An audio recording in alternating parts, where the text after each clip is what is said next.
जी question number 11 निकाल लें, page number 17। Hybrid में बातें बस कर देना। Page number 17, question number 11। Briefly discuss the, खामोश हो जाए ना फिर अगले वाले रोल डिस्टर्ब होते हैं। Briefly discuss the residential status of following persons for tax year 2011।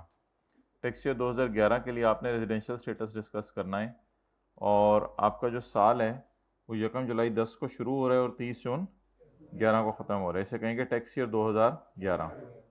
Point number 2, Asif learning centre is a partnership concern. Asif learning centre एक पार्टनरशिप कंसर्न है और providing IT training to professionals in Pakistan, UAE and Saudi Arabia. Up to 31 July 2010 तक the management and control of its affairs was situated partly in Pakistan. However, with effect from up to 31 जुलाई, ये ऊपर देखिएगा 31 जुलाई ऊपर नजर आ रहा है जहाँ मैंने हाईलाइट किया, 31 जुलाई तक इसका मैनेजमेंट एंड कंट्रोल कहाँ रहा था? पाकिस्तान में। With effect from 1 August the entire management and control was shifted to Dubai, और यहाँ से आगे कहाँ चला गया? दुबई में। तो अब सवाल ये है कि ये एओपी रेजिडेंट एओपी होगी या नॉन रेजिडेंट एओपी? जी भाई, चला गया, ठीक है।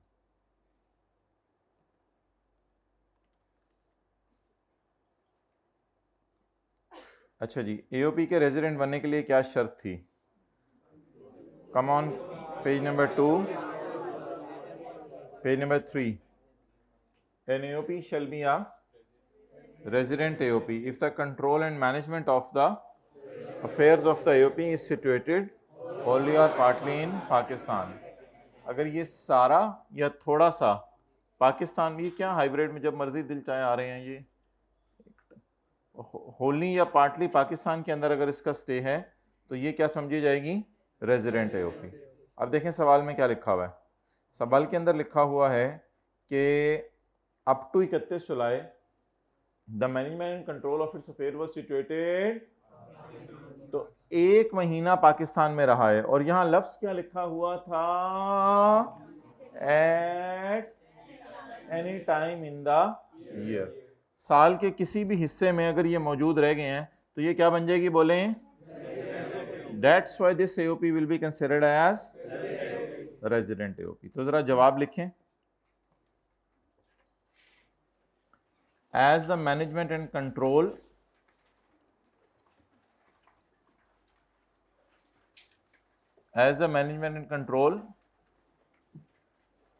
is situated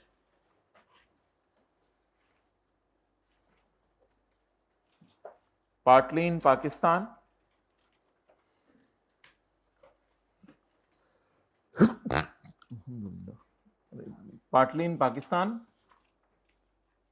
in the month of July,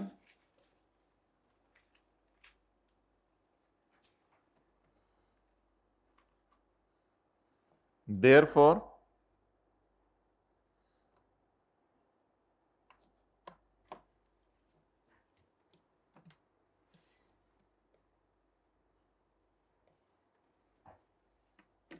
it will be considered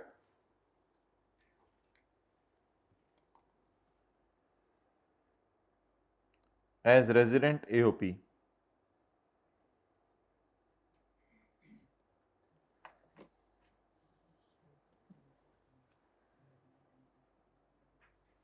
Therefore it will be considered as resident AOP।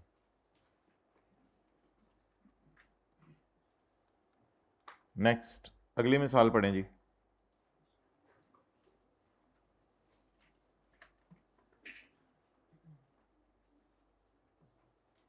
Mister Liaquat was send to Pakistan. Mister Liaquat को पाकिस्तान भेजा गया है ऑन अ स्पेशल असाइनमेंट, एक स्पेशल असाइनमेंट पर। उसकी यूके बेस्ड कंपनी ने भेजा है ऑन 1 मार्च 2011, 1 मार्च 2011 को। ही लेफ्ट पाकिस्तान ऑन 9 सितंबर 2011, और वो पाकिस्तान छोड़ के चला गया 9 सितंबर 2011 को। अच्छा, लियाकत को भेजा गया है पाकिस्तान ऑन 1 मार्च 11। 1 मार्च 11 को लियाकत को पाकिस्तान भेजा गया है। अब ये देखिएगा जरा ऊपर डायग्राम में, 1 मार्च 11 को इसे कहाँ भेजा गया है? पाकिस्तान। अब ये इसका पाकिस्तान का स्टे है, मार्च अप्रैल मई जून जुलाई अगस्त सितंबर। ऊपर नजर आया आपको? तो अब सवाल ये है कि इसका स्टे पाकिस्तान में कितने दिन का है। तो उसके लिए आप देखें, मार्च में ये पाकिस्तान आया है, तो मार्च के कितने दिन? 31। अप्रैल के 30, मई के 31, जून के 30, टोटल 122। तो अब बताएं, अगर ये 122 डेज पाकिस्तान में रुका है तो इसको क्या समझा जाएगा? जी नोट करें, लिखें। मिस्टर लियाकत, ये हाइब्रिड में जब मर्जी आ रहा है, जो मर्जी, कोई पूछने वाला नहीं किस टाइम आना है किस टाइम नहीं आना, पूरी क्लास को भी डिस्टर्ब कर रहे हैं।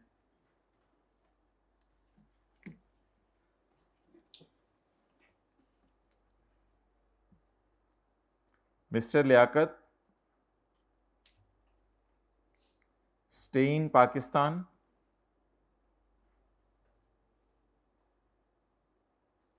is for a period of only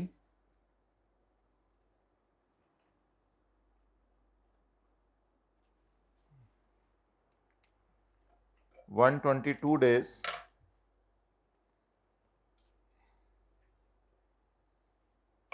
in tax year 2011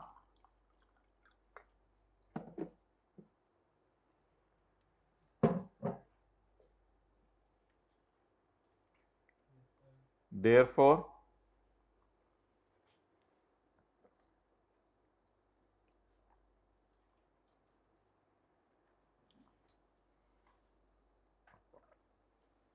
he will be considered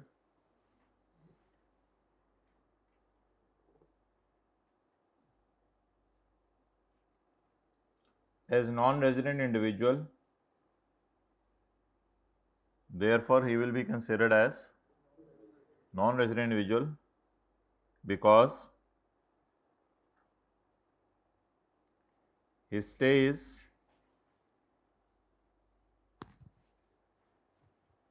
for a period of less than 183 days.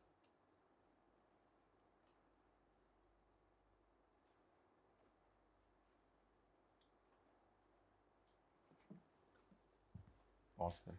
Hello,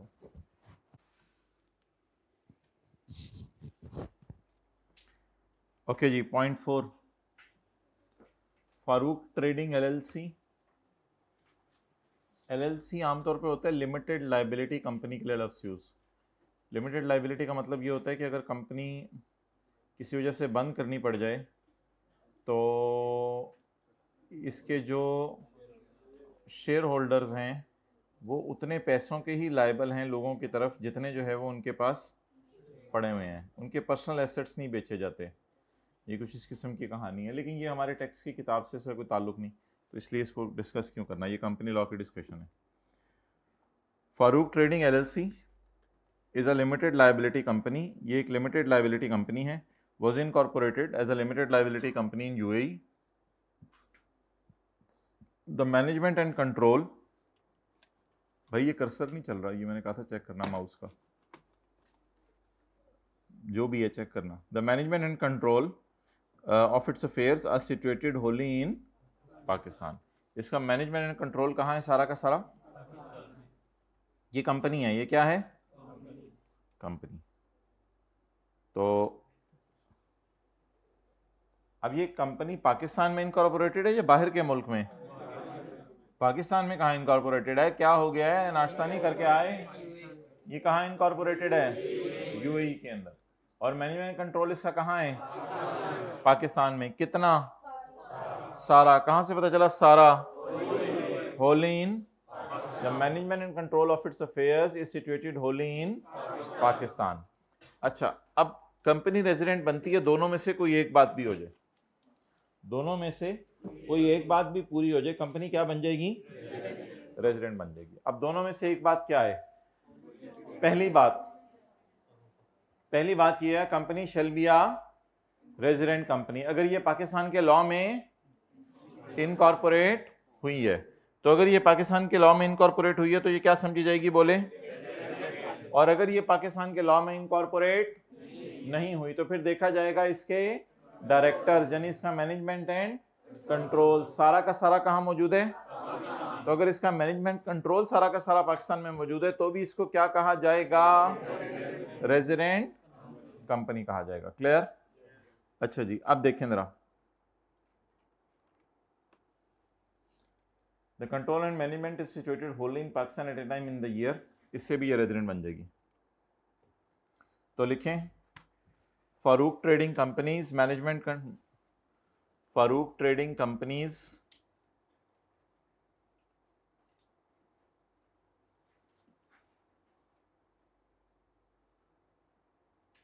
Farouk Trading Company's management and control is situated wholly in Pakistan.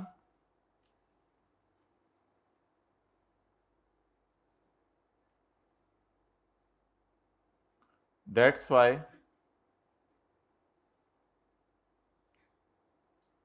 it is a resident company. इसलिए ये क्या समझी जाएगी? Resident company.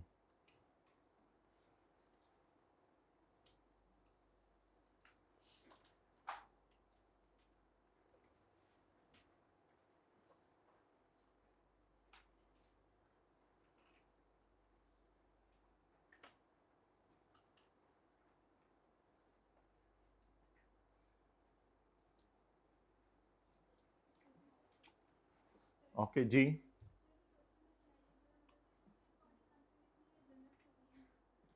जब provision भी साथ लिख दें तो कोई हरज नहीं। पहले आप इस तरह प्रोविजन भी लिख सकते हैं, control and management of the company situated wholly in Pakistan, it will be considered a resident company as the control and management situated wholly in Pakistan, therefore it will be a resident company. Okay, वापस आ जाएं page number 3 के ऊपर। जिन online वाले हजरात ने late क्लासें join की हैं और बुक आ चुकी हुई है, अभी तो वैसे बुक नहीं आई हुई, जो फ्रेश क्लासें ले रहे हैं तो वो फिर बुक से ये पेज नंबर ढूंढ लिया करें।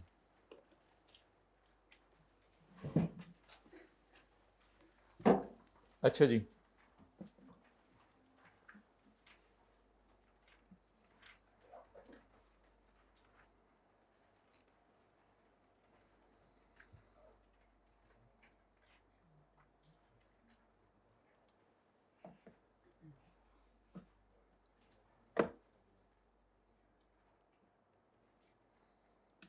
एक कंपनी किस वक्त रेजिडेंट कंपनी समझी जाती है? अच्छा,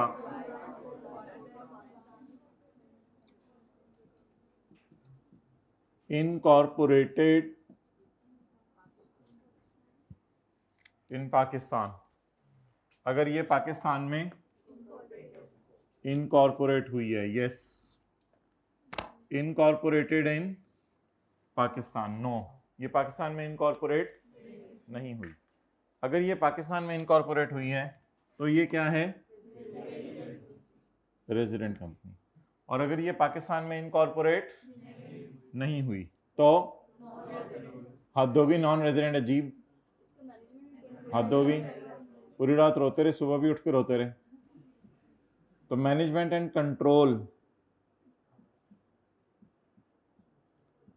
होली इन at any time in the, yes, अगर इसका मैनेजमेंट कंट्रोल पाकिस्तान में है तो रेजिडेंट। नो, अगर इसका मैनेजमेंट कंट्रोल पाकिस्तान में नहीं है, चलें साथ वाले के माथे पे नोट कर लें।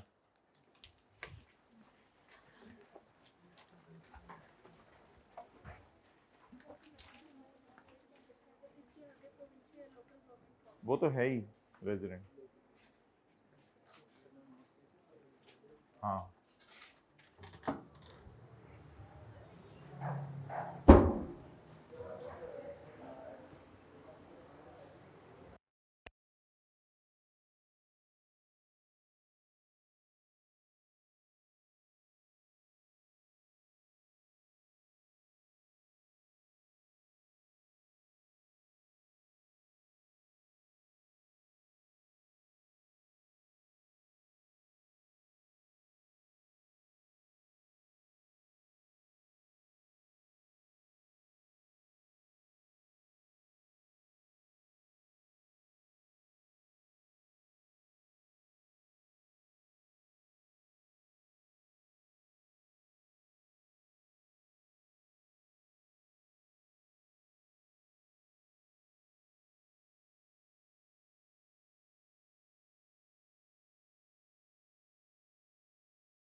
कितने साल लगा दिए नोट करने में जी? कंपनी इनकॉर्पोरेटेड पाकिस्तान में, लेकिन अगर उसकी मैनेजमेंट होल्डिंग पाकिस्तान में नहीं है तो फिर इस सिचुएशन में क्या होगा?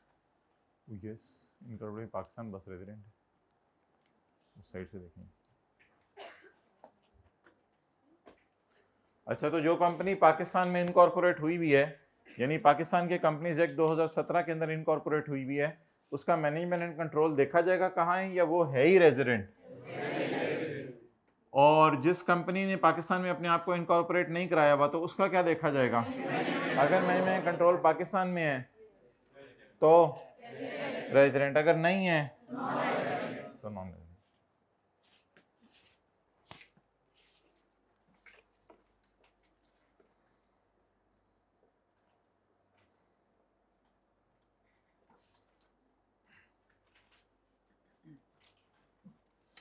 बॉयज हाइब्रिड में देखो माइक चल रहा है,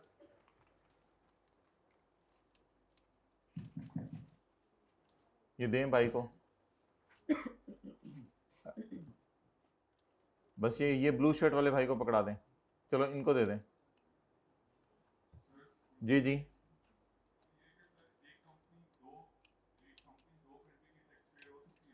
जी एक कंपनी दो कंट्रीज की टैक्स पेयर हो सकती है, लेकिन वो हमने फॉरेन टैक्स क्रेडिट्स के चैप्टर में पढ़ना है अभी।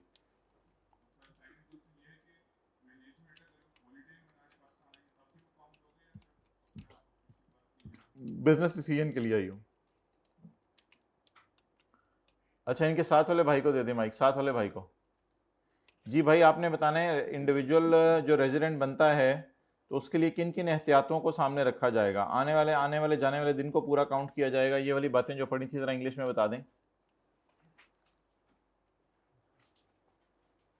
देखें जी, रोजाना साथ साथ पढ़े हैं बच्चे माशाल्लाह हाइब्रिड में भी। बताएं भाई, जल्दी खड़े हो जाएं। याद नहीं किया? याद किया नहीं किया?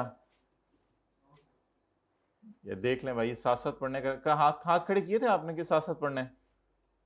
अच्छा चलो, हाथ ही खड़े नहीं किए थे, फिर तो ठीक है, बैठ जाओ फिर तो आपको खुद पता है आप अपने फ्यूचर के साथ क्या कर रहे हो। ये भाई को पकड़ा दो जी। फीमेल्स वाली क्लास में थर्ड लास्ट रो में माइक पकड़ा दें, एंड से उठ के थर्ड लास्ट रो में माइक पकड़ा दें। देखिए माइक चल रहा है, अब कोई उठेगा ही नहीं।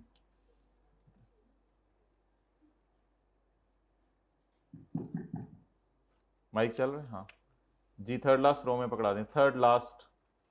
हाँ जी, अब आप सुनाएं। इंडिविजुअल आने और जाने का दिन पूरा काउंट किया जाएगा।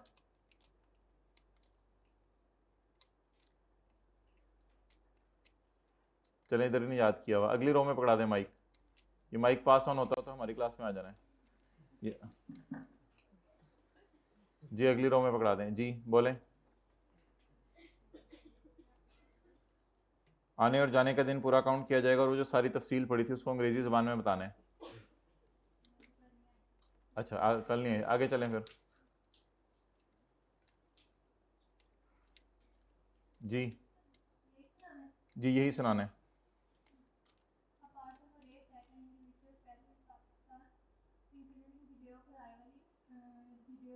जी वेल डन, ठीक है माइक बंद कर दें। अच्छा भाई आप हजरात में कौन खड़ा होगा? आप खड़े हो जाओ। मैं सर, अच्छा मैं, पहला दिन है, बहुत बड़े हो गए हो, पहला दिन है, इतने बड़े बड़े बच्चे हैं माशाल्लाह। आप तो आए थे, मैंने आपको खुद देखे, कल देखे ना इसको कहीं है। हाँ जी आप सुनाएं।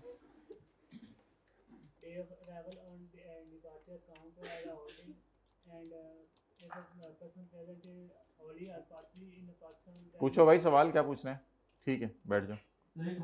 हाँ जी फिर मैंने भी क्वेश्चन पूछना है। अच्छा हाँ पूछो पूछो।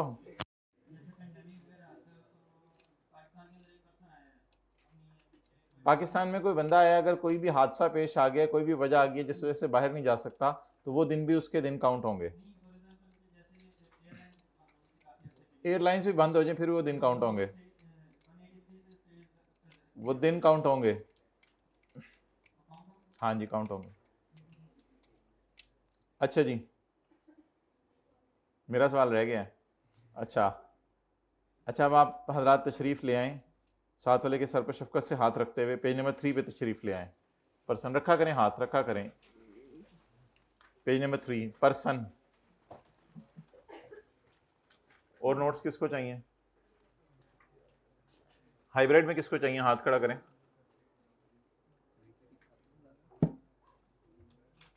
किसी को नहीं चाहिए, खड़े हो जाए वरना चाहिए तो। ये 2 लेक्चर अटेंड कर लीजिएगा। अब जो अब हम पढ़े हैं उसका पीछे से ताल्लुक नहीं है भाई। इधर भी आगे 3-4 चाहिए माशाल्लाह, बहुत शहजादे बहुत मिलेंगे आपको। 2 दिन छुट्टियां करके आए हैं। Following shall be treated as persons under the income tax ordinance 2001। Income tax ordinance 2001 में और किसको नोट्स चाहिए? इनकम टैक्स ऑर्डिनेंस 2001 में, भाई के लिए भी ले लो। इनकम टैक्स ऑर्डिनेंस 2001 के अंदर इन लोगों को पर्सन समझा जाएगा। इन लोगों को क्या समझा जाएगा? बस ठीक है इधर ही रख लो।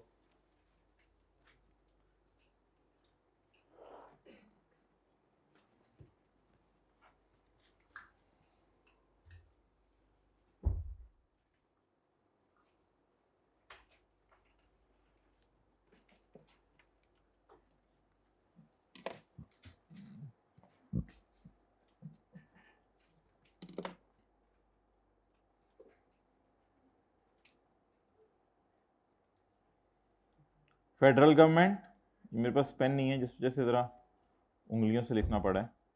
फेडरल गवर्नमेंट, और क्या लिखा हुआ है आगे देखें जरा आखिरी पॉइंट में पर्सन के। फॉरेन गवर्नमेंट, ये वो जो घर से मंगवाया वो वाले या आप लाए हो कहीं से?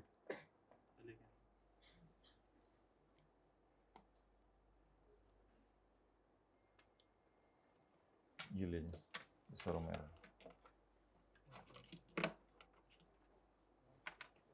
जी फेडरल गवर्नमेंट, फॉरेन गवर्नमेंट और political sub division of foreign government, political sub division of foreign government और भाई वो जो आए वो वाला भी भेजना, ये सही नहीं है। और पब्लिक इंटरनेशनल और बस तो यहाँ से नहीं मिलेगी, बस तो आपको बस स्टैंड से मिलेगी। पब्लिक इंटरनेशनल, तो ये नोट कर लें, ये पर्सन्स जो हैं आपके।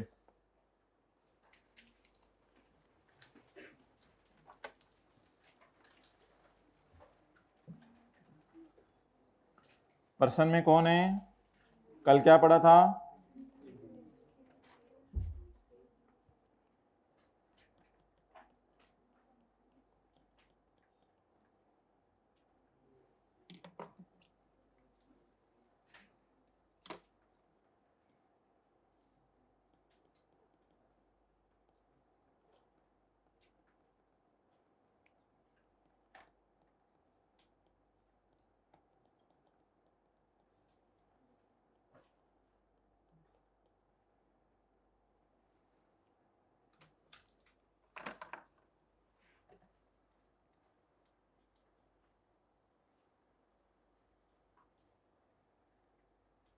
माउस कहाँ गया?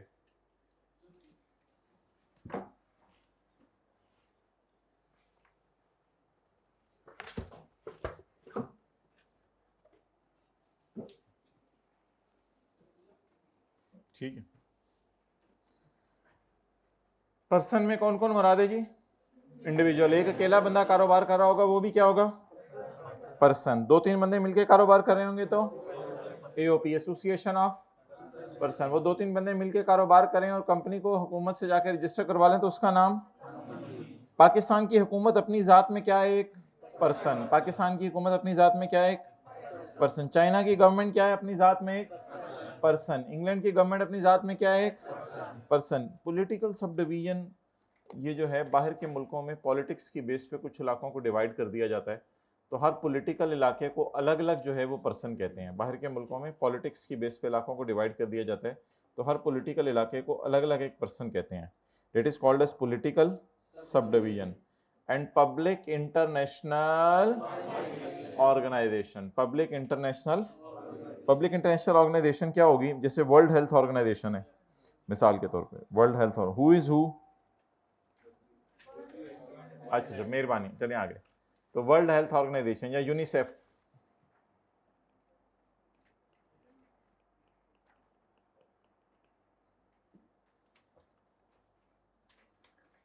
सच्ची सच्ची बताएं कितने लोग 2 दिनों से रोजाना का रोजाना याद कर रहे हैं और याद करके लिख रहे हैं? जी हाइब्रिड में हाथ खड़ा करें, रोजाना का रोजाना याद करें और याद करके लिख रहे हैं। चलें, well done.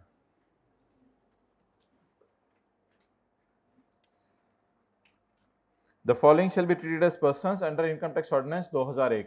Income tax ordinance के तहत इन लोगों को पर्सन समझा जाएगा। किन लोगों को पर्सन समझा जाएगा? बोले बोले बोले। इंडिविजुअल, कंपनी और एन एओपी। इंडिविजुअल को भी पर्सन समझा जाएगा, ब्रेक लगा दें। इंडिविजुअल को भी पर्सन समझा जाएगा, कंपनी को भी और एओपी। अच्छा, इनकॉर्पोरेट, जो इनकॉर्पोरेट हुई हो, फॉर्म हो और एस्टेब्लिश हुई हो पाकिस्तान में या एल्सवेयर। एल्सवेयर कौन सा इलाका है? किसी भी और मुल्क के अंदर। तो ये कंपनी चाहे पाकिस्तान में इनकॉर्पोरेट हुई हो चाहे बाहर के मुल्क में इनकॉर्पोरेट हुई हो, ये हमारी नजर में क्या है? इसमें से रेजिडेंट कंपनी कौन सी है वो अलग बहस है, वो हमने कल की थी। आज क्या बात हो रही है कि पर्सन कौन है। तो कंपनी चाहे पाकिस्तान में बनी हो चाहे पाकिस्तान से, that all will be considered as person. चाहे पाकिस्तान में बनी हो, इन पाकिस्तान, और फेडरल गवर्नमेंट अपनी जात में अलग एक पर्सन है, फॉरेन गवर्नमेंट अपनी जात में अलग एक पर्सन है। Political sub division of a, बाहर के मुल्कों में पॉलिटिक्स की बेस पे कुछ इलाकों को डिवाइड कर लिया जाता है, तो हर पॉलिटिकल इलाके को अलग अलग क्या कहा जाता है? पर्सन कहा जाता है। और पब्लिक इंटरनेशनल ऑर्गेनाइजेशन, ये भी एक क्या है? पर्सन है। तो ये पर्सन है हमारी लॉ की नजर में अलग अलग। Next, company.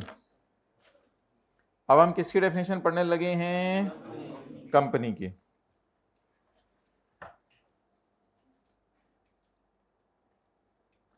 Company means the following. Company means the, company की डेफिनेशन पढ़ने लगे हैं या रेजिडेंट कंपनी की? कंपनी की।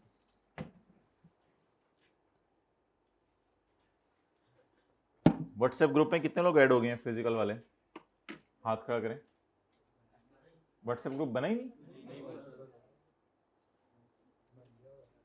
बन गया है? दिखाओ जरा हाइब्रिड में, बताएं कितने लोग ऐड हैं ग्रुप में? ये क्या चक्कर है? तो 2-3 लोग हैं।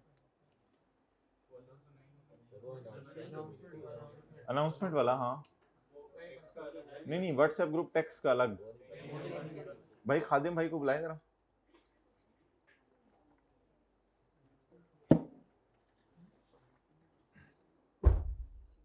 Company means the following. A company as defined in companies act 2017। एक ऐसी कंपनी जो कंपनीज एक्ट 2017 में डिफाइंड है, that is also called as company.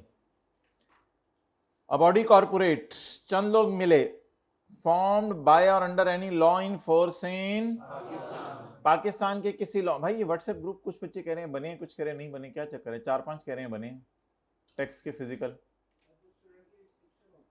Restriction 90% की तो नहीं है। बताएं कितने लोग ऐड हुए हैं ग्रुप में? WhatsApp group? अच्छा, ग्रुप मैं पूछ रहा हूँ, टेक्स्ट की क्लास का ग्रुप बन गया है? दिखाओ मुझे लाके कितने पार्टिसिपेंट्स हैं। इधर तो 5-7 मान रहे हैं सिर्फ। अच्छा, नहीं बना मेरे ख्याल से। A body corporate found by or under any law in force in Pakistan, इसका क्या मतलब है? Body corporate found by or under a law in force in Pakistan, किसी भी पाकिस्तान के लॉ में आप अपने आप को रजिस्टर करवा लें। जैसे पाकिस्तान का लॉ इस वक्त है क्या है? Companies act 2017। इसी तरह कोई और एक्ट भी हो सकता है पाकिस्तान का।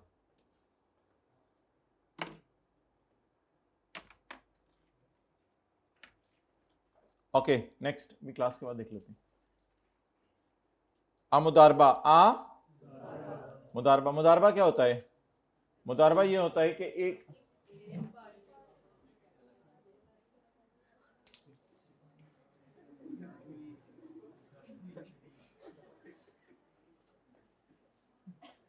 मुदारबा, मुदारबा क्या होता है?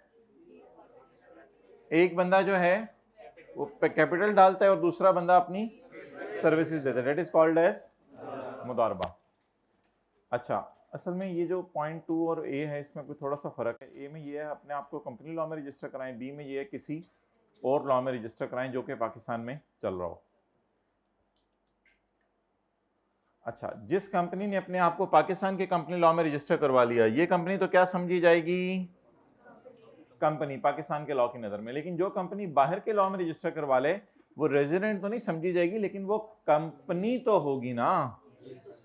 आ बॉडी, चंद लोग इनकॉर्पोरेट आपस में मिले under the law of a country, किसी कंट्री के कानून में outside Pakistan, relating to incorporation of.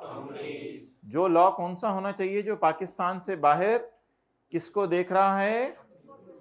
Incorporation को देख रहा है। अ बॉडी इनकॉर्पोरेटेड, चंद लोग मिले under the law of a country outside Pakistan, relating to. बाहर के मुल्क के लॉ के तहत आप अपने आप को रजिस्टर करवा लें तो भी आप क्या समझे जाएंगे? कंपनी समझे जाएंगे।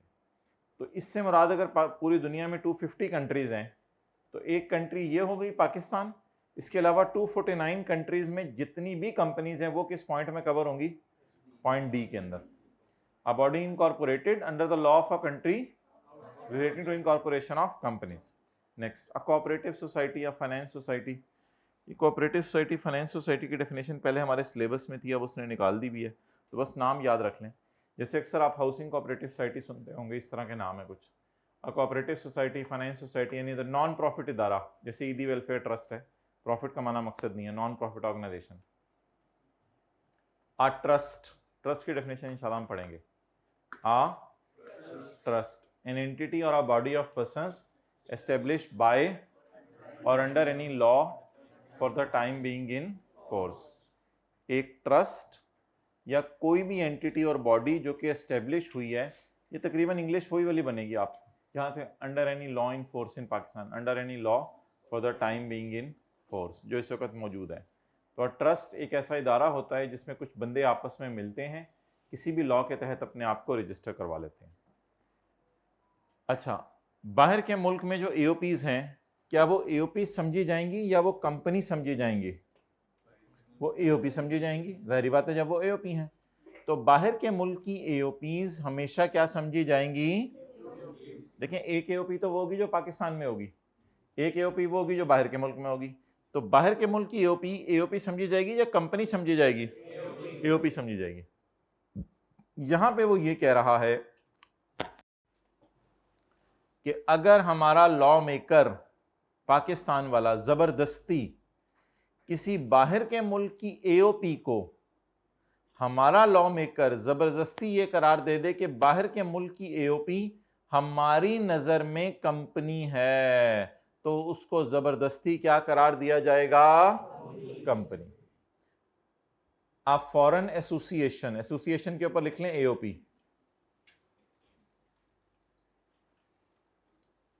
आप foreign association, weather incorporated or not का क्या मतलब है? चाहे वो बाहर के लॉ में इनकॉर्पोरेट हुई भी है या। अच्छा, वैसे ये बताएं कि पाकिस्तान में कंपनीज को इनकॉर्पोरेट होना जरूरी है कहीं या नहीं? कहाँ जाके इनकॉर्पोरेट होती हैं? SECP के पास, securities and exchange commission of Pakistan एक इदारा है वहां पे। पाकिस्तान में AOPs को भी अपने आप को इनकॉर्पोरेट कराना जरूरी है? नहीं, AOPs को कोई नहीं। 2-3 बंदे मिलके बिजनेस शुरू करें, एक सफ़े के ऊपर एग्रीमेंट करें कि मैं इतना इतना प्रॉफिट शेयर करूंगा और कारोबार शुरू कर दें। इनको अपने आप को रजिस्टर कराना जरूरी नहीं है। लेकिन बाहर के मुल्क में जो AOPs हैं, हो सकता है उनको अपने आप को रजिस्टर करवाना जरूरी हो, या हो सकता है रजिस्टर करवाना जरूरी। हमें इससे कोई फर्क नहीं पड़ता कि बाहर के मुल्क में उन्होंने अपने आप को रजिस्टर करवाना है या नहीं करवाना। अब foreign AOP weather incorporated or not का मतलब बताएं आप। वेदर इनकॉर्पोरेटेड और नॉट, चाहे वो बाहर के मुल्क में अपने आप को रजिस्टर उसने करवाया हुआ है चाहे नहीं करवाया हुआ। विच द बोर्ड, बोर्ड से क्या मुराद है? Federal board of revenue, which the board है जबरदस्ती declare to be a company, जिसको बोर्ड ने जबरदस्ती क्या करार दे दिया है? कंपनी। किस पर्पस के लिए? For the purpose of income tax ordinance 2001, जिसको इनकम टैक्स ऑर्डिनेंस 2001 की रोशनी में बोर्ड ने क्या करार दे दिया है? कंपनी। ओके जी,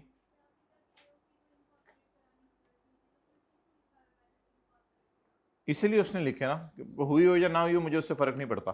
आगे चलें। पॉइंट आई, प्रोविंशियल गवर्नमेंट सूबे की गवर्नमेंट, लोकल गवर्नमेंट जो नाजिमों की होती है, और स्मॉल कंपनी भी कंपनी है। अब ये सारे सर आप ऐसा करें कि इनको पढ़ लें एक दफ़ा जल्दी से, 2-3 दफ़ा याद कर लें बल्कि।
जी, जो बी वाला पार्ट है इसमें हम एनी अदर लॉ के बारे में बात करें तो मतलब कंपनी से रिलेटेड तो जितने लॉज होंगे वो कंपनी एक्ट में ही आने होंगे। हाँ ये पुराने लॉज थे, अब नहीं है इतना, इसलिए ये कोई इतना इंपॉर्टेंट नहीं है।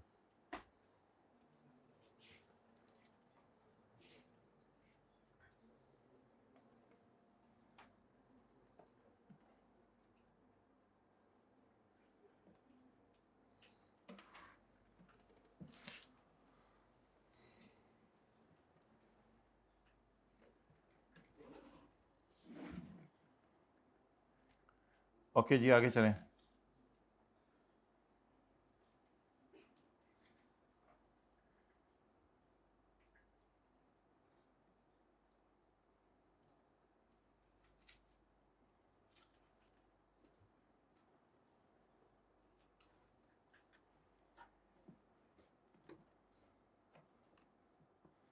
कंपनी से क्या मुराद है, जल्दी से रिवाइज कर लें, याद हो गया?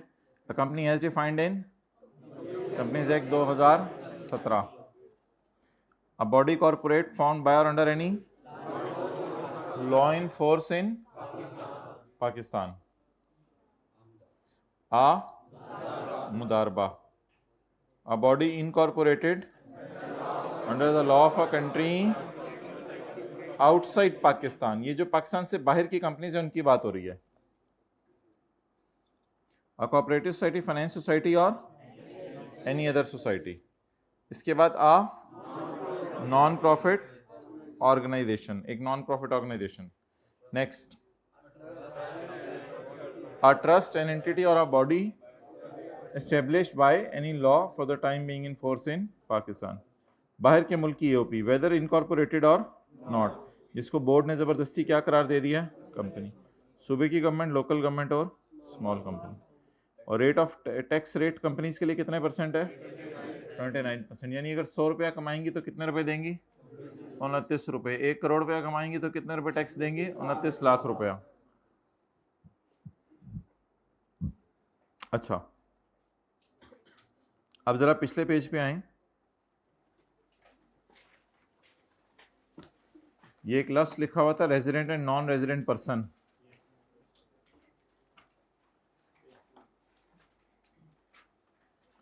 A person shall be a resident person for a tax year if the person is resident individual. दोबारा, a person shall be a resident person for a tax year if the person is resident company. Resident company. A person shall be a resident person for a tax year if the person is a resident AOP. A person shall be a resident person if the person is. आप बता दें federal government क्या है, federal government क्या है, resident person. Federal government क्या है, तो फिर फॉरेन गवर्नमेंट क्या होगी, नॉन रेजिडेंट. तो अगर फेडरल गवर्नमेंट को उसने किस में डाल दिया, तो फिर फॉरेन गवर्नमेंट क्या होगी, नॉन रेजिडेंट. तो यहां पे हमने लिख लिया मींस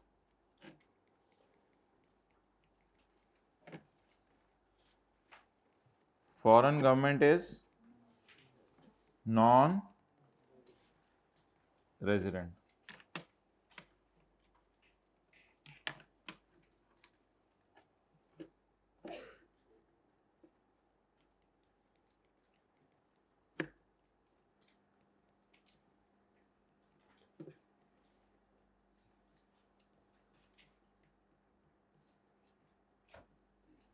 इसका मतलब है फॉरेन गवर्नमेंट नॉन रेजिडेंट है. और फेडरल गवर्नमेंट क्या है, रेजिडेंट. फेडरल गवर्नमेंट तो पाकिस्तान की गवर्नमेंट है ना. Okay, a person shall be a non resident person. एक बंदा नॉन रेजिडेंट पर्सन होगा if the person is not a. तो नॉन रेजिडेंट कौन होगा, जो रेजिडेंट. हंसना नहीं है. नॉन रेजिडेंट कौन होगा, जो रेजिडेंट. नॉन रेजिडेंट कौन होगा, जो resident. A person shall be a non-resident if the person is not a resident. तो रेजिडेंट कौन है वो इसने बता दिया, तो फिर नॉन रेजिडेंट कौन है, बड़ी बात बताई आपने. B B B. चलें आगे. साथ वाले को मुस्कुरा के देखें, थोड़ा सा घूर के, मुस्कुराते हुए घूरें. चलें आगे. ट्रस्ट.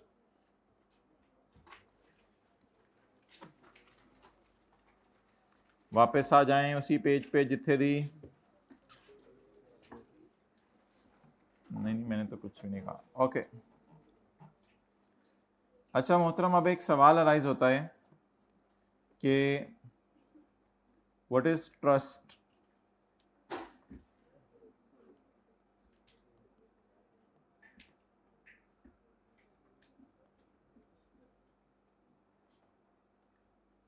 तो ये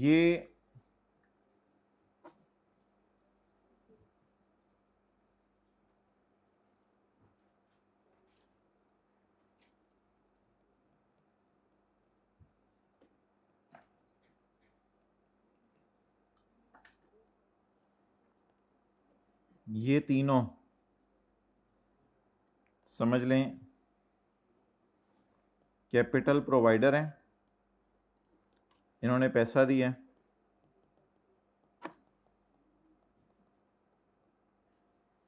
और ये दोनों एक्सपर्ट्स हैं जो इनके पैसे को मैनेज करेंगे। तो ये कैपिटल प्रोवाइडर हैं, इनके पास पैसा था 1 करोड़ रुपया नहीं, मुदारबा भी एक अरेंजमेंट होता है, ट्रस्ट भी उसी तरह का एक अरेंजमेंट है। ये 3 करोड़ रुपया हो गया, ये 3 करोड़ रुपया इन्होंने एक्सपर्ट्स को दे दिया कि तुम हमारा पैसा जो है ना क्या करो, मैनेज करो। अब इस अरेंजमेंट का नाम क्या होगा, ट्रस्ट, एतमाद। ये लोग इन लोगों पर एतमाद कर रहे हैं, ट्रस्ट कर रहे हैं। पहले जरा पढ़ लें, ट्रस्ट मीन्स अ जिम्मेदारी, ट्रस्ट एक जिम्मेदारी है। थोड़ी सी जरा डेफिनेशन ना ये घर जाके याद करनी पड़ेगी, जैसे कल स्पेशल टैक्स ईयर वाली वो लाइन याद करनी पड़ी थी घर जाके, पता नहीं घर जाके करते भी हैं या नहीं है। तो trust means an obligation attach to the ownership of, ये एक जिम्मेदारी है जो प्रॉपर्टी की ओनरशिप के साथ अटैच कर दी जाती है। अच्छा, ये लोग इनकी कौन सी प्रॉपर्टी ओन कर रहे होंगे, कैश, और उसे फिर इन्वेस्ट करेंगे कहीं, इन्वेस्ट करके इनको प्रॉफिट लेके देंगे। ट्रस्ट मीन्स अ जिम्मेदारी attach to the ownership of property and it arises out of confidence given to, confidence देने वाले ये लोग हैं और दे इनको रहे हैं, कॉन्फिडेंस देने वाले ये लोग हैं और दे इनको रहे हैं। जो कैपिटल प्रोवाइडर हैं वो कॉन्फिडेंस दे रहे हैं, किसको कॉन्फिडेंस दे रहे हैं, एक्सपर्ट्स को, इनको कॉन्फिडेंस दिया जा रहा है। ट्रस्ट मीन्स अ जिम्मेदारी attach to the ownership of property, इसमें उनका कैश हैंड ओवर कर दिया जाता है उनको। And it arise out of, और ये अराइज होती है कॉन्फिडेंस देने से, confidence given to and accepted by the owner. अच्छा, ओनर से मुराद ना ये है इधर टेम्परेरी ओनर, रियल ओनर तो दूसरे हैं, एक्सपर्ट्स, इनको हम टेम्परेरी ओनर्स भी कह सकते हैं। आपको नोट करने का टाइम दूंगा मैं। Temporary owners, confidence given to, इनको एतमाद दिया जाता है, and accepted by the temporary owner, और टेम्परेरी ओनर उसको एक्सेप्ट कर लेते हैं, इससे मुराद एक्सपर्ट्स हैं। For the benefit of another, another से मुराद इधर कौन है, real owner. For the benefit of another और ऑफ एनदर एंड द, या रियल ओनर भी और एक्सपर्ट भी, इनको भी फायदा होगा। अब 2-3 दफा इस डेफिनेशन को पढ़ लें और नोट कर लें करना है।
करके आगे चलें।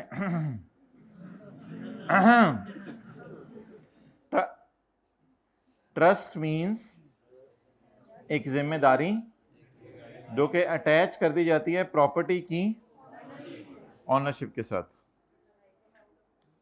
प्रॉपर्टी से आज यहां कैश ले सकते हैं आप। एंड राइजिंग आउट ऑफ एतमाद गिवन टू, एतमाद दिया जाता है, कोई नहीं, कोई मसला नहीं, छलांग मार के देख लो, हम तुम्हारे साथ हैं, क्या होगा, अंदर मछली होंगी ज्यादा।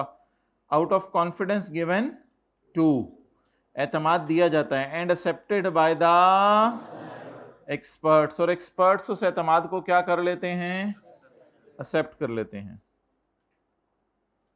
For the benefit of another or of an other and the owner। तो इससे किस किस का बेनिफिट होता है, रियल ओनर का भी होता है और रियल ओनर और एक्सपर्ट्स का भी हो जाता है। And it includes a unit trust, इसमें यूनिट ट्रस्ट भी शामिल है। यूनिट ट्रस्ट क्या है वो नीचे आ रहा है, साथ वाले को मुस्कुरा के देखें, फिर आगे चलते हैं। थोड़े से दांत भी बाहर निकालें। यूनिट ट्रस्ट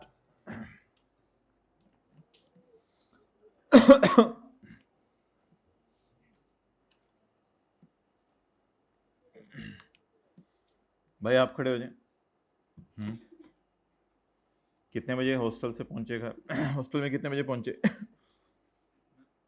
आप 7 साल की रूटीन बता दो।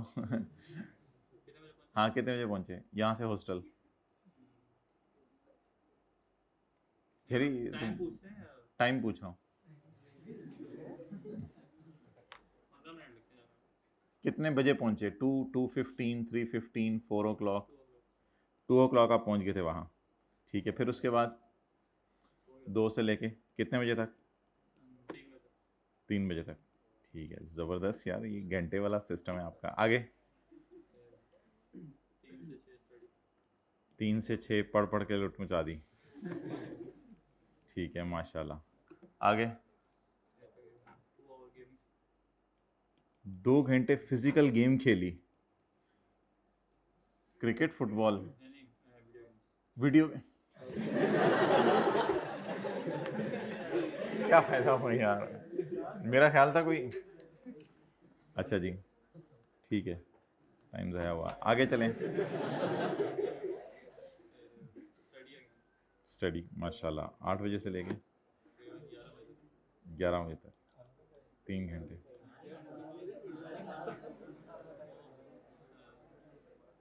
फिर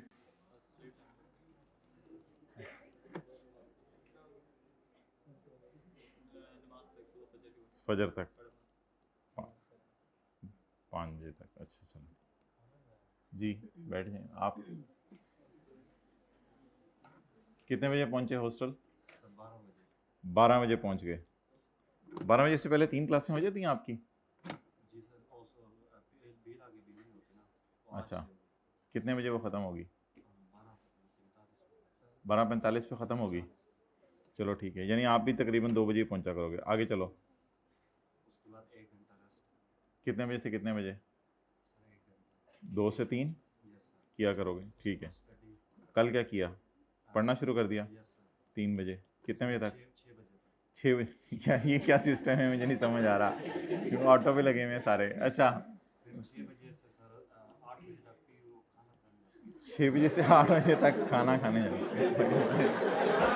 देख पूरी। अच्छा आगे,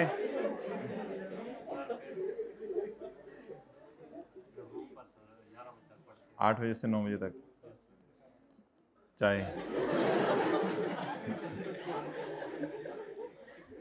अच्छा, 8 से 11। आप दोनों एक ही उसमें? नहीं, ये यार ये नहीं, मैं नहीं मानता।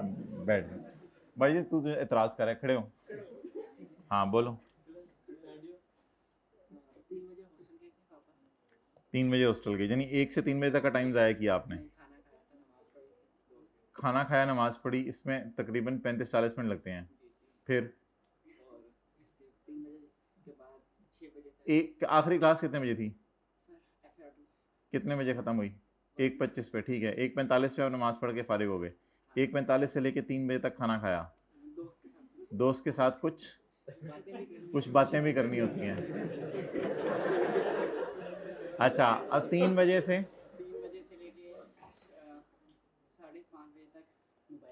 3 बजे से 5:30 तक मोबाइल यूज़ किया।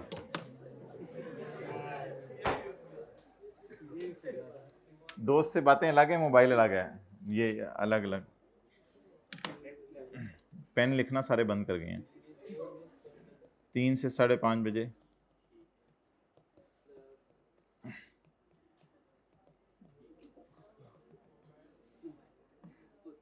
इसका स्क्रीनशॉट लेके आपके अम्मी अब्बू को भेजना है। ओके, 5:30 से लेके मगरिब तक 6 बजे तक। मेहरबानी, ठीक है। पढ़ाई की आगे, मोबाइल दोबारा यूज़ किया 6:30 बजे से लेके 9 बजे तक।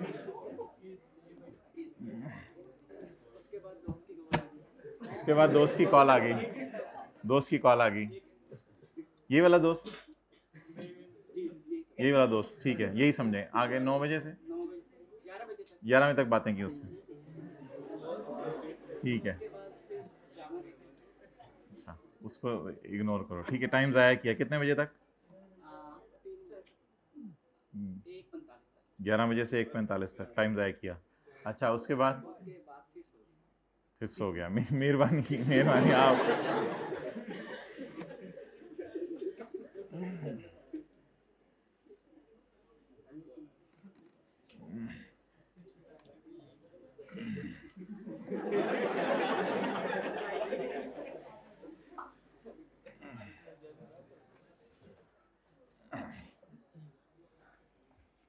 हजारों साल unit trust means any trust under which the beneficial interests, भाई ये वीडियो यूट्यूब पे ना डालना, ये इनके आगे बच्चों को पता चल जाएगा। 20 साल बाद कोई खोल के देखे video. Unit trust means any, 20 साल ज़्यादा तो नहीं हो गए? ज़्यादा हो गए 20 साल। अभी क्या उम्र है?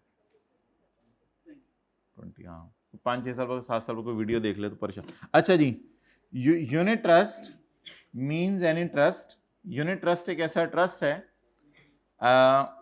Under which beneficial interest are divided into units, जिसमें बेनिफिशियल इंटरेस्ट जो है वो यूनिट्स में डिवाइड किए जाते हैं, so that the rights of beneficiaries to income or capital are determined by the number of units held. Okay.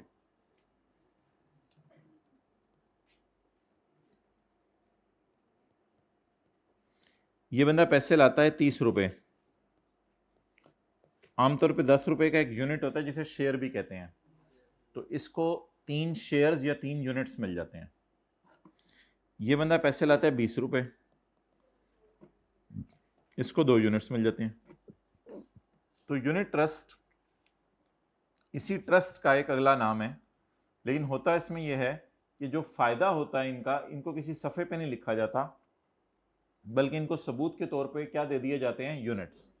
जो बंदा ज़्यादा यूनिट्स होते हैं वो ज़्यादा कैपिटल डालता है, जिसके कम यूनिट्स होते हैं वो कम कैपिटल डालता है। और जब साल के एंड पे इनकम तकसीम होनी होती है, प्रॉफिट तकसीम होना होता है, तो जिसके पास ज़्यादा यूनिट्स होते हैं उसको ज़्यादा प्रॉफिट मिलता है, जिसके पास कम यूनिट्स होते हैं तो उसको कम प्रॉफिट मिलता है। ये वो पैसा जो उन्होंने डाला है, फिर इन यूनिट्स पे जो पैसा कमा के दिया जाएगा वो इनको दिया जाएगा, डेट विल बी प्रॉफिट। तो डेट इज यूनिट ट्रस्ट। तो अंग्रेजी पढ़ने की कोशिश करें। Unit trust means any trust, ये एक ऐसा एतमाद है अंडर विच फायदा is divided into units. Beneficial interest, जो फायदा है इनका, फायदा is divided into units, so that the right of beneficiary, beneficiary वही हैं जो रियल ओनर्स हैं। रियल ओनर्स कितने थे? 2 थे, 3 थे? 3 थे। सो that the right of real owners to income. Income का क्या मतलब? जो साल के एंड पे प्रॉफिट आता है। और कैपिटल का क्या मतलब? जो इन्होंने पैसा डाला हुआ है। So that the right to income or capital are determined by the number of you hold more units, you will get more income. You hold less units, you will get less income. And if you do not hold any unit, you will not get any income. Okay guys? साथ वाले से पूछें, okay गाय, English वाला गाय।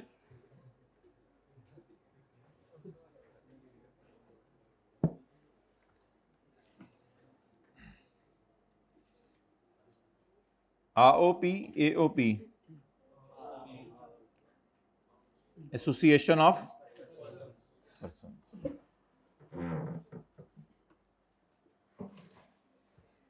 घर से निकलते हुए किसी बच्चे ने दुआ पढ़ी आज घर से निकलने की? 1, 2, हाइब्रिड में 3, 4, 5, 6, 7। चलो आज बाकी क्लास वालों को बतानी है आप लोगों ने, कल फिर ज्यादा हाथ खड़े होंगे। एओपी याद है? ये याद करनी पड़ेगी। AOP, AOP includes the following. AOP में क्या क्या आता है? AOP includes the following. A firm, firm कहते हैं आप लोग, फर्म कहते हैं, जो मर्जी कहते हैं, उससे कोई फर्क नहीं पड़ता, पेपर लिख के देना है। फर्म, फर्म में क्या आएगा? फर्म मीन्स द रिश्ता। What are you smiling at? You should laugh at rather.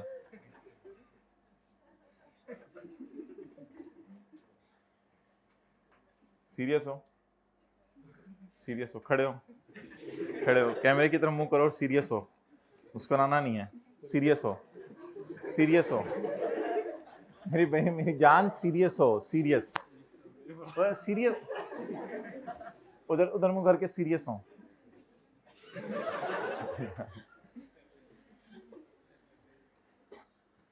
उधर पूछने कबूल है, आपकी हंसी निकल जानी है।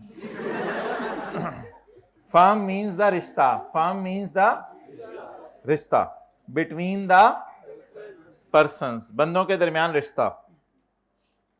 Who have agreed to spend life together, नहीं, हु हैव एग्रीड टू, वो उसको उधर ही ख्वाब आने लगे हैं। Who have agreed to share profits of a business, जो एग्री कर रहे हैं कि बिजनेस के क्या शेयर करेंगे?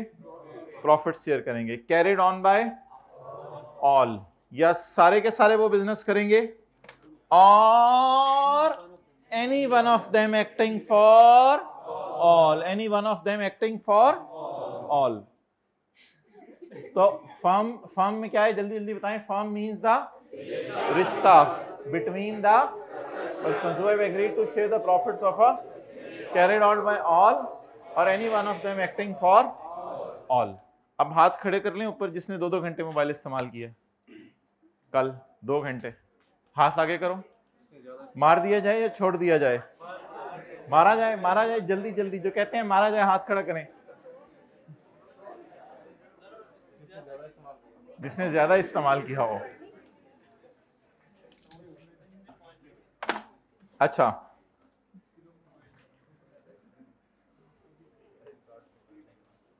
AOP includes the following. AOP में क्या शामिल है? Number 1, firm. फर्म वही होता है जो 2-3 बंदे आपस में मिलकर कारोबार शुरू कर दें। अ हिंदू अनडिवाइडेड फैमिली, ये एक पुराना सा कॉन्सेप्ट है, कोई इतना इंपॉर्टेंट नहीं है। असल में जिस वक्त पाकिस्तान और हिंदुस्तान अलग अलग हुआ था, तो उस वक्त कुछ हिंदू फैमिलीज पाकिस्तान में आ गई थी। तो वो हिंदू फैमिलीज जो पाकिस्तान में आई थी, अगर वो डिवाइड हुए बगैर बिजनेस कर रही हैं, तो वो पूरी फैमिली एक ही एओपी समझी जाएगी, अनडिवाइड। अगर तो डिवाइड हो गई है फिर तो वो इंडिविजुअल्स हैं, और अगर अभी तक वो अनडिवाइडेड है तो एओपी है। जी,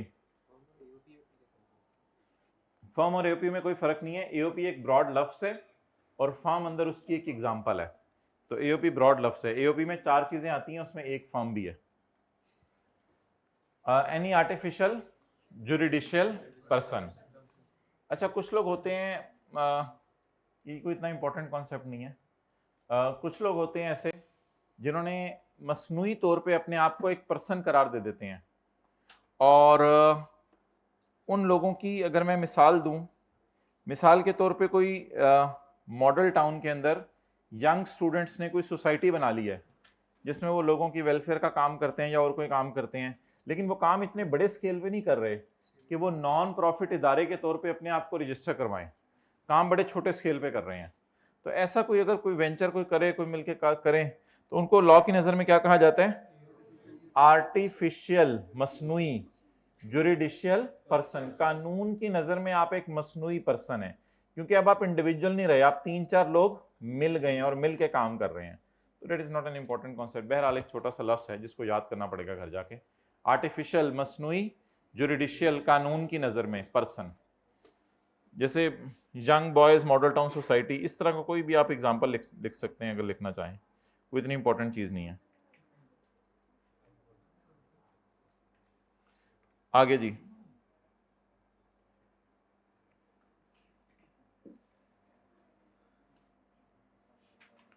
point number D, any body of persons formed under a foreign law. कोई भी चंद लोग मिले और मिलके अपने आप को फॉरेन लॉ में रजिस्टर करवा लिया। However a foreign company is not included in AOP.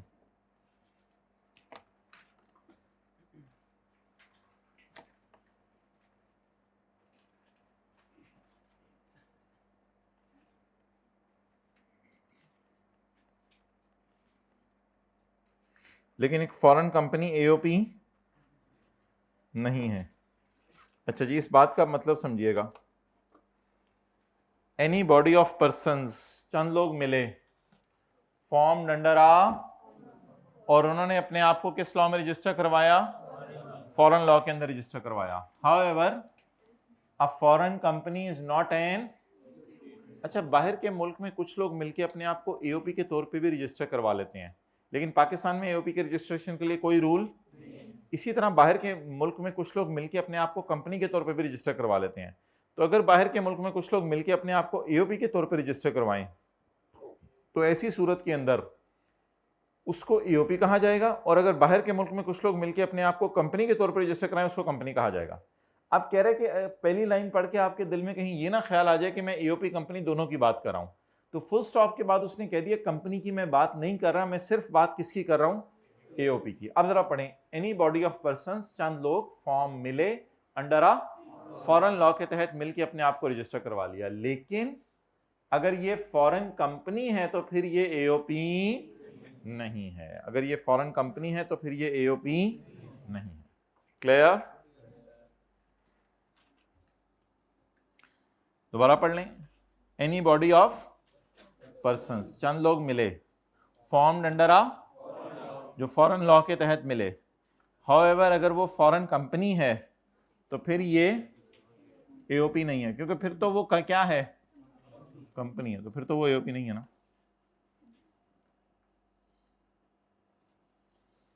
अच्छा जी, अगले पेज पे आए। Member, member in relation to an AOP includes a, member से क्या मुराद है? It is a partner in a firm.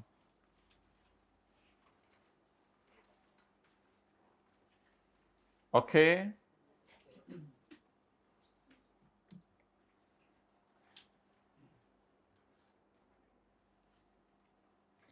Tax on taxable income, income tax लगेगा हर साल, इनकम टैक्स लगेगा, अब जरा अटेंटिव हो जाए, इनकम टैक्स लगेगा हर साल और रेट स्पेसिफाइड है फर्स्ट शेड्यूल में। अगले सफ़े पे भी हम क्या देखेंगे? देखेंगे अगले सफ़े पे क्या है? First schedule. इनकम टैक्स किस पे लगेगा? Charge on every animal. कोई भी भैंस आ रही होगी रास्ते में, आप उसे कहें भैंस भैंस इनकम टैक्स दें। कोई भी गाय जा रही होगी, गाय गाय, वो बंदों ने भी इकट्ठे हो जाना, उन्होंने कहना अंग्रेजी वाला गाय बोल रहे हैं, गाय गाय टैक्स दें। तो टैक्स किस पे लगना है? पर्सन पे लगना है। Charge on every person who has taxable income for the year. Taxable income कौन सी इनकम होती है जिस पे टैक्स लगना हो? टैक्सेबल इनकम का क्या मतलब है? टैक्सेबल इनकम जिस पे टैक्स लगना है, टैक्सेबल इनकम। मुझे आपकी नींद नहीं पूरी लग रही? पूरी है? पक्की बात? अच्छा, the income tax for a tax year shall be computed by applying the rate of tax to the taxpayers। Income tax किस इनकम पर लगेगा? जो टैक्सेबल इनकम है। कोई इनकम होती है माफ इनकम पे टैक्स लगेगा या टैक्सेबल इनकम पे टैक्स लगेगा? हो सकता है आने वाले दिनों में हम कोई ऐसी इनकम पढ़े जिसपे हुकूमत ने टैक्स क्या किया हो, माफ किया हो, छूट दी हो। And tax credit shall be subtracted from, tax credit होता है discount, and discount shall be subtracted from above figures. और अबव फिगर से क्या माइनस किया जाएगा? डिस्काउंट।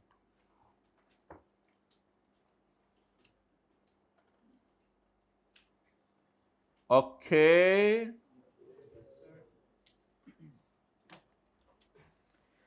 कितने लोग अपने जज्बों को दोबारा से रिन्यू कर रहे हैं और आज के बाद रोजाना का रोजाना पढ़ेंगे? जी हाइब्रिड प्लीज हाथ खड़े करें। जज्बों को दोबारा से रिन्यू कर रहे हैं और रोजाना का रोजाना पढ़ा करेंगे। रिफ्रेश F5 का बटन दबाते हैं आप लोग रिफ्रेश करने के लिए, तो अपना F5 का बटन। अगर व्हाट्सएप ग्रुप बन जाएंगे तो कोई ऐसा मैसेज या ऐसा वॉइस नोट आप बता दिया करें जो मैं भेजूं, जिससे आपके अंदर एक करंट सा जाग पड़े और आप दोस्त के साथ बैठे भी हों तो आप उसको कहें ये दोस्ती ऐसा नाता जो सोने से भी महंगा, ये पुरानी, अभी मुझे जरा पढ़ाई से दोस्ती करने दो, ठीक है? मोबाइल तो वैसे ही हाथ में होते हैं आपके, तो वॉइस नोट आएगा तो वैसे ही आप सुन लेंगे। जाग उठा है सारा वतन।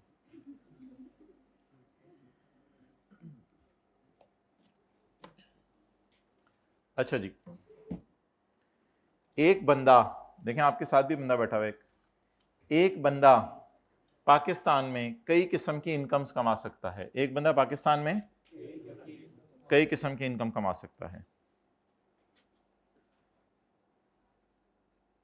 हो सकता है हमारे कॉलेज के अंदर एक कैशियर है, तो वो कॉलेज से सैलरी कमा रहा है, उसको साल के आखिर में या महीने के आखिर में, मैं कहूँ हर महीने क्या मिलती है? तनख्वाह मिलती है। That is income from. हो सकता है उसने अपना कोई कारोबार भी किया हो, इनकम फ्रॉम बिजनेस। शाम को घर के अंदर उसने कोई ऐसी दुकान खोली हो जिसपे ग्राहक आते हों और आके चीज़ें, कस्टमर आते हों आके चीज़ें खरीदते हों उससे, तो ऐसा भी हो सकता है वो अपना इनकम फ्रॉम बिजनेस भी कर रहा हो। या ऐसा भी हो सकता है वो यहाँ बैठा हुआ और दुकान खोली है, वहाँ पे कोई उसने एम्प्लॉयज़ अपने रखे हैं, वो बिजनेस चला रहे हैं उसका। तो एक बंदा एक वक्त में सैलरी इनकम भी कमा सकता है, नौकरी भी कर सकता है और साथ ही टाइम निकाल के बिजनेस भी कर सकता है। इसके अलावा वो बंदा शेयर खरीद के भी बेच सकता है। क्या कर सकता है? शेयर खरीद के भी बेच सकता है। इसको क्या क्या नाम देंगे? Income from. लेकिन अभी आपको लिखने की जरूरत नहीं है कि कैपिटल गेन का मतलब शेयर खरीद के बेचना है, ये आपको लिखने की जरूरत नहीं है। इसके अलावा हो सकता है कोई बंदा अपना ऊपर वाला पोर्शन किराए पे दे दे। आप में से किसी ने दिया हुआ ऊपर वाला पोर्शन अपना किराए पे? आपके पास ही है। Income from property.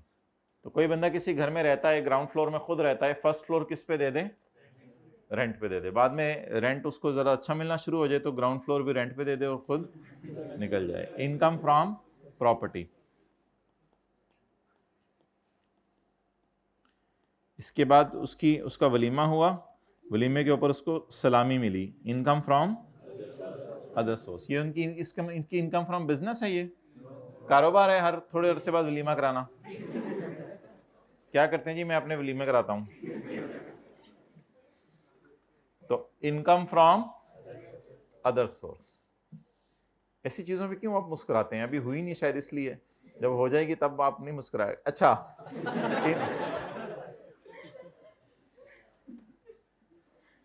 मैं अपना तजर्बा नहीं, तारा जो लोग समझते हैं वो कह रहा हूं। टोटल इनकम, टोटल जी, अच्छा जी, टोटल इनकम, इन सबको जमा कर लेंगे तो इस बंदे की क्या आ जाएगी? Total income. तो क्या क्या जमा करने हैं? सैलरी, हाइब्रिड में बातें ना करें, salary, business, capital gain, property, income from other source. Mufti Taqi Usmani साहब ने एक किताब लिखी हुई है, उसमें एक डॉक्टर अब्दुल हई साहब हैं, तो इनकी वाइफ बताती है कि 50 साल की ज़िंदगी होगी शादी की, आज तक मेरे से कभी गुस्से में बात नहीं की। ऐसे भी इंसान दुनिया में मौजूद हैं। चलें जी, बीवी अच्छी थी। तो हर चीज़ में ना कोई चीज़ निकाल लिया करो। इनका इनकम फ्रॉम हस्बैंड घर नहीं रहता, अपने से जो है ना, खुद अपने आप को सही नहीं करना, बस इनकम फ्रॉम। कौन कौन नियत करते हैं इंशाल्लाह? एक हाथ खड़ा हुआ, दो हाथ। कभी कभी साल में एक दफा डांट दिया करोगे? खुदा का खौफ करो यार। क्या आपकी हुई हुई है शादी? अच्छा, इनकम फ्रॉम, अब उसने बता दिया है तो तुम सबको क्यों बताना है? Income from salary, income from business, income from capital gain, income from property और इनकम फ्रॉम अदर सोर्स। इन सबको जब टोटल करेंगे तो इनका क्या नाम रखेंगे? Total income. और इनको कहते हैं हेड्स ऑफ इनकम। इनको क्या कहते हैं? Heads of income. बोलें जरा बार बार, heads of income. Heads of income के हेड्स, हेड्स ऑफ इनकम।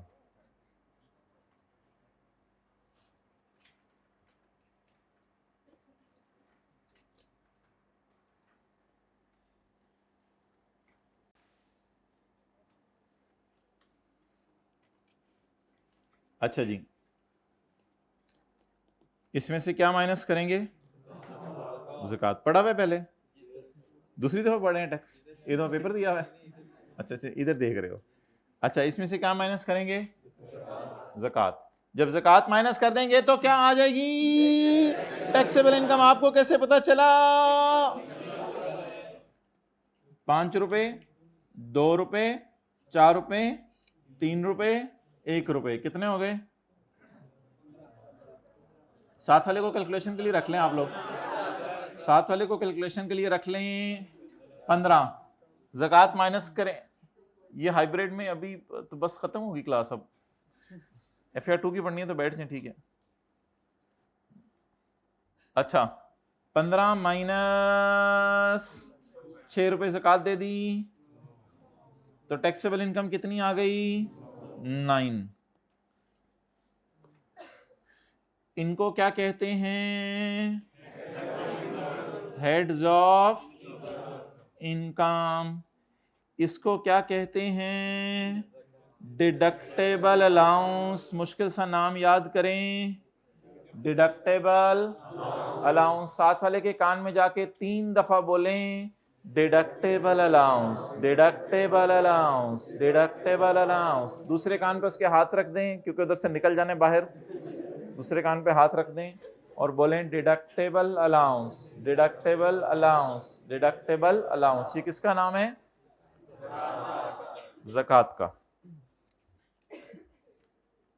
अब टोटल इनकम में से डिडक्टेबल अलाउंस माइनस करते हैं तो क्या आ जाती है? टोटल इनकम में से डिडक्टेबल अलाउंस माइनस करते हैं तो क्या आ जाती है?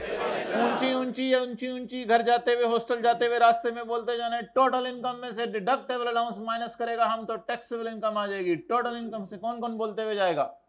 तो ऊंची ऊंची। टोटल इनकम में से डिडक्टेबल अलाउंस माइनस करेंगे तो क्या आ जाएगा?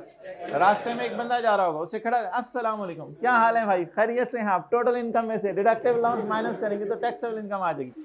अस्सलाम वालेकुम, क्या हाल है भाई, खैरियत से हैं? टोटल इनकम में से डिडक्टेबल अलाउंस माइनस करेंगे तो टैक्सेबल इनकम आ जाएगी। कितने बंदों को बताएंगे आज?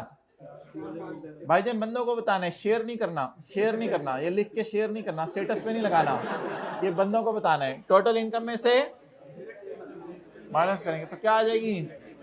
चलो कम से कम अपनी क्लास वाले 10 बंदों को कौन बता देगा? 10 बंदों को कौन बता देगा? कल आप आएंगे तो एक जादू हुआ होगा, आपको याद हुई होगी ये बात। इसी तरह लिखा होता है ना, पता नहीं, ये शेयर करो ये हो जाएगा, ये शेयर करो ये हो जाएगा। तो कल आप आएंगे सुबह सुबह तो आपको ये बात क्या हुई होगी? याद हुई होगी। ये पक्की बात कर रहा हूं। टोटल इनकम में से क्या माइनस करना है? साथ वाले को ले जाएं आप।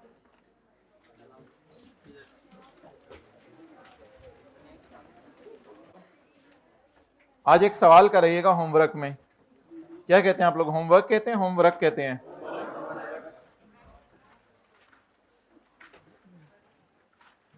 क्वेश्चन 17 पेज 17 साथ वाले के हाथ पे लिखने हैं, इसको भूल जाना है। क्वेश्चन 17 पेज 17 लेक्चर 2 कब अपलोड होगा? लेक्चर 2 अच्छा उनको आओ उधर करवा देते हैं। चलें चलें क्लास खत्म होगी। हाँ जी